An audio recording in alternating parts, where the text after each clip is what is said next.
કામાક્ષીને વાળમાં તેલ લગાવવાનું છે। હું સવારમાં દાંત્યો ને તેલ લઈને બહાર આવી અને કામાક્ષીને ગોતું ત્યાં તો યામથી બા ભેગી કેરી લઈને આવે। કામાક્ષીના વાવણિયામાંથી એક કેરી નીકળી અને મમ્મીનામાંથી 3-4। આ તો શાંખ છે સરસ મજાની। પછી મેં કામાક્ષીને તેલ નાખીને અંબુડો વાળી દીધો અને હવે એ હિંચકા ખાવા બેસી ગઈ છે। અને આ જો આફેડો આફેડો કેવો આંબો ઉગી ગયો, કાં તો પક્ષીએ કાં તો અમારા કોઈથી કેરી ખાઈને ગોઠલો ન ખાઈ ગયો હશે। મમ્મી પછી એની આજુબાજુ સફાઈ કરે છે।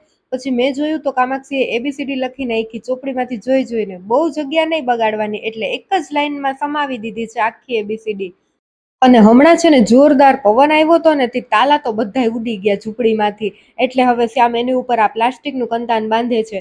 પછી એની ઉપર તાલા નાખ્યા અને આ વખત તાલા પણ પાછા બાંધી દીધા। ઘડીક વાર શ્યામ ઝૂંપડી બનાવતા હોય તો વળી પાછા ઘડીક વારમાં તો આંબા ઉપર કેરી ઉતારવા ચડી જાય। અને આ વખત તો જોઉં ક્યાં ને ક્યાં ચડ્યા આંબા ઉપર, સાવ ઉપરની ડાળે। પછી એક શાંખ મળી તો કામાક્ષી બેઠી બેઠી ખાતી હતી। જમવામાં બપોરે ચોરી બટેટાનું શાક, રોટલી, દાળ ભાત, મમરી એ બધું છે। બપોરે મેં સુવાની ટ્રાય તો કરી પણ મને નીંદર જ ન આવી। અને કામાક્ષીને પણ કંઈક એવું જ છે, ઈ તો પાછી કેરીની પથારીમાં સૂતી તોય એને નીંદર ન આવી। પછી હું ને કામાક્ષી બે રમતા હતા ટમેટું રે ટમેટું। પછી અમે બે પાછા બહાર આવ્યા સેતુડા ખાવા માટે। સેતુડા બહુ આવ્યા નથી અને એમાંય પાછી હું રોજ 4-5 તોડીને ખાઈ જાઉં। સરખા ગોતવા પડે તો જ મળે। માંડ 2-3 સેતુડા મળ્યા, ઈ હું ને કામાક્ષી બે ખાઈ ગયા।